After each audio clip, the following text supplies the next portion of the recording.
Bismillahirrahmanirrahim.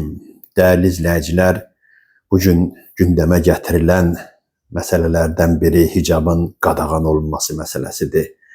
Yəni, rəsmi dövlət qurumları tərəfindən bu elan olunmasa da, şər qüvvələrin, islamofobların ictimai rəyə bu düşüncəni yeritməsi, fikirlərə bu düşüncəni daxil etməsi bir növ bu qadağa üçün zəmin yaradır. Yəni, bu günləri şər qüvvələr, Amerika, İsrail kimi böyük İslam düşmənləri 30 il, 40 il qabaq Türkiyədəki həyata keçirtmək istədikləri anti-İslami projeləri bugün Azərbaycanda tətbiq eləməkdədirlər. Və maraqlı burasıdır ki, baxın, eyni senari postsovet ölkələrində vərəq və vərəq təkrarlanmaqdadır.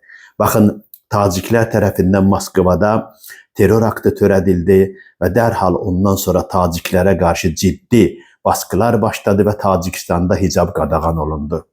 Azərbaycan və Rusiya arasında sərnişin təyyarəsinin vurulması məsələsi gündəmə gəldi. Media qurumları, İsrailə bağlı olan xüsusilə media qurumları bu məsələləri gündəmə gətirib iki ölkənin arasını düşməncəsinə vurmağa çalışdılar.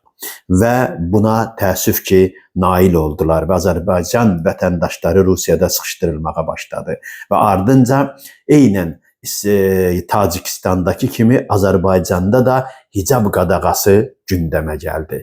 Yəni, bu hicab qadağasını gündəmə gətirməklə bunlar çalışırlar ki, ictimaiyyətə bu fikri qəbul elətdirə bilsinlər.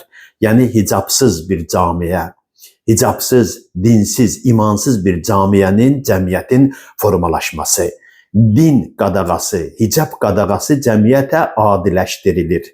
Necə ki, bu günləri uzun müddətli təbliğatın nəticəsində uşaqların məscidə getməməsini, təhsil müəssisələrində dinin tədris olunmamasını insanlar normal qəbul edirlər. Bugün artıq hicaba qarşı mediada gedən bu informasiyalar da düşüncələri buna hazırlaşdırır ki, sabah hicab qadağan olunanda cəmiyyət bunu normal həzm eləyə bilsin. Eynən 90-cı illərin sonlarında Türkiyədə baş verənlər kimi.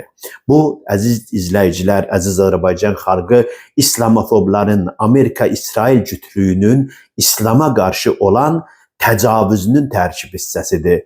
Ona görə də ciddi reaksiya verilməlidir o media qurumları ki, bu dezinformasiyaları yayır. Onları ifşa eləmək lazımdır, onlara cavab bildirmək lazımdır və dövlət qurumlarından tələb eləmək lazımdır ki, həmən o media qurumlarının bu yalan ifadələrinin qarşısını alsınlar. Məhz bu yalan ifadələrlə, bu dezinformasiyalarla ölkələr arasında ixtilaf salan bu kimi qurumlar, siyasilər, media mənbələridir. Əssalamu aleykum və rəhmətullah.